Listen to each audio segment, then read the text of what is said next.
of the things that I really enjoy is seeing people get to experience missions.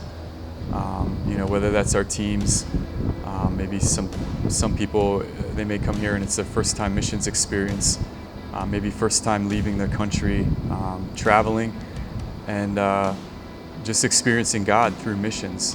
When we first started doing Homes of Hope, we wanted to find something that was a real practical demonstration of God's love and His heart.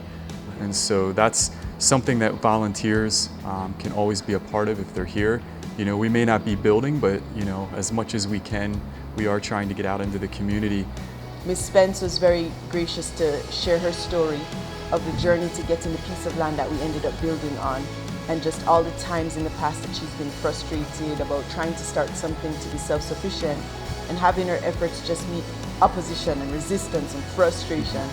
And so really where she was living initially was a borrowed temporary dwelling that somebody that she knew told her she could go ahead and live in until she somehow managed to find a home of her own. So by the grace of God, we were connected with her through Homes of Hope. And so as we were building the home, she was sharing the journey that she was on. Today we handed over the keys, and that's one of the important steps in this process, is that we always involve God, because when we leave, we're only here for a week, and obviously us here and staff, we're here and we try to stay engaged. But God isn't going anywhere. He's there all the time for these families, and we always want to give the glory to the Lord. And then we like to invite the families to come to our thank you meals for our team, so that they get to be a part of the family. So they enter into everything that's going on during the week, and it's just a great way to show value to them as well. Doing life in the community, inviting them into our base, but also taking our staff out to go and visit and spend time with them. I think that that's a need. And when we have volunteers, we invite them into that process as well. Montego Bay is, we're 15 minutes from the airport, so we're very accessible. So we have some hospitality rooms that do have air conditioning and hot water. And then we have some more simple rooms, that would be no non-AC, cool showers, which actually is great certain times of the year. But yeah, we have a swimming pool. We have a great cafeteria, and just a beautiful campus. So there's a lot of space just to walk around, to sit and enjoy the view.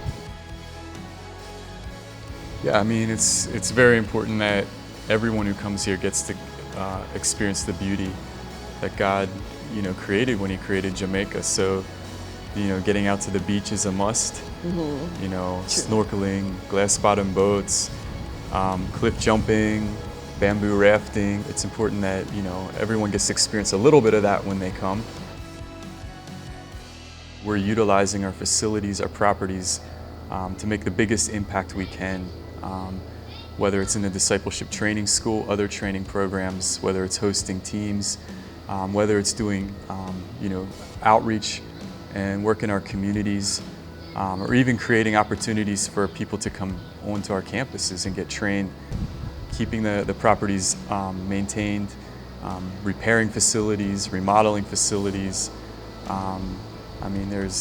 We can use help in almost any of those areas to get our properties to full capacity. The main reason that you should do a DTS in your life, if you have the opportunity, is really because it's 5 months of a honeymoon with God. And you can't give more to God than He's going to give to you. If you give Him 5 months of your life intentionally, there's no way He's going to owe you. He's going to give back to you so much more than the time that you spent with Him. It gives you like an opportunity to really block out all the outside voices and connect with God for yourself.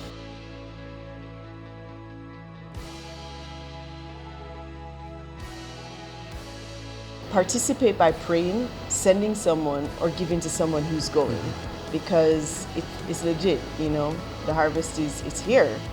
And sometimes it's really hard to not be able to do it because of lack of funds or personnel.